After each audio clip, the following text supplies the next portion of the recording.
It's been an incredibly fast rise through the minor league ranks for one of the Giants' top 30 prospects, outfielder Wade Meckler. Taken in the 8th round by the Giants in the 2022 MLB draft, Meckler has literally blown by every minor league level on his quest to make it to the big leagues. And while he's made the last year plus look pretty easy, his baseball journey has been anything but.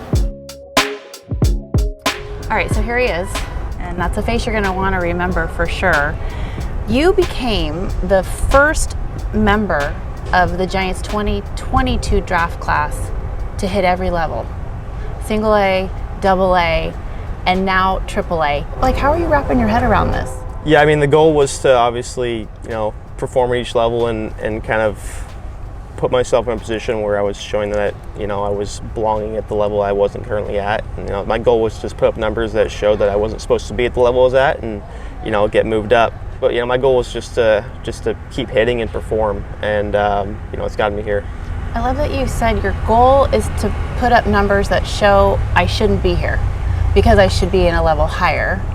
And that seems to be kind of the theme to your story. So let's go back a little bit. So you're a Beaver, you went to Oregon State, and it wasn't an easy path for you to get on that team. What can you share about your journey there? Yeah, so I walked on to Oregon State. It was kind of a recommendation from, I don't want to call him a coach, but he was connected to my travel team. His name is Scotty Tenen. But he was, he'd seen me when I was playing high school ball, and he kept telling me he thought I was a big leaguer, and none of these schools wanted me, and he was out here texting every college coach in the country about me, telling them that they needed me. And Oregon State was the only school that came to watch me play.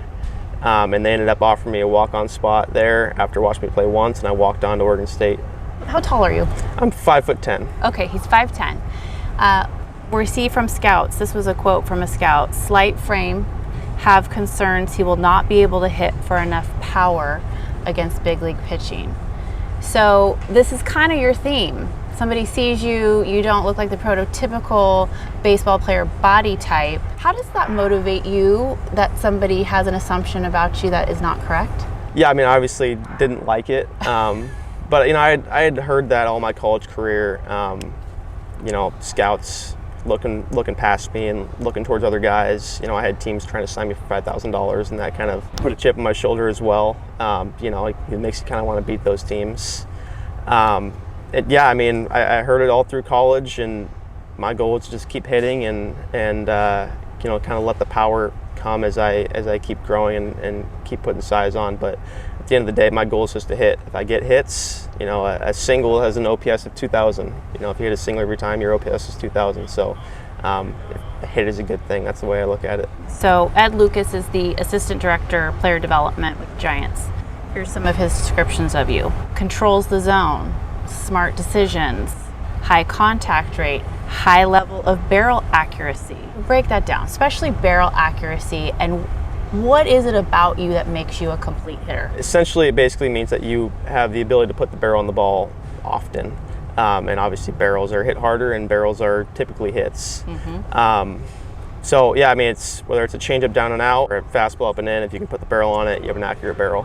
And then the swing decisions kind of just comes into, are you swinging at strikes and are you taking balls? Mm-hmm. And if you can do those two things, if you're able to put the barrel on the ball and you're able to swing at balls that you can put the barrel on, good numbers are probably going to follow. How do you think your size is an advantage in the game? I grew up extremely small. I couldn't hit the ball out of the infield. If I didn't barrel the ball and put my barrel on the ball perfectly, it wasn't getting out of the infield. And so it kind of forced me to hold myself to the standard that you're forced to hold yourself in pro ball. And then obviously when I grew and continued to develop, all of a sudden that standards kind of started allowing me to surpass other kids. So I would say it was more of an advantage. I would kill for 2 inches on my arms and 2 inches on my height so I could have some longer levers. But I'd say the advantage more so came from forcing me to be very process oriented as a kid. I think that's incredible. So you're 4'10" as a freshman in high school. When did your growth spurt happen? It would kind of just happen slowly.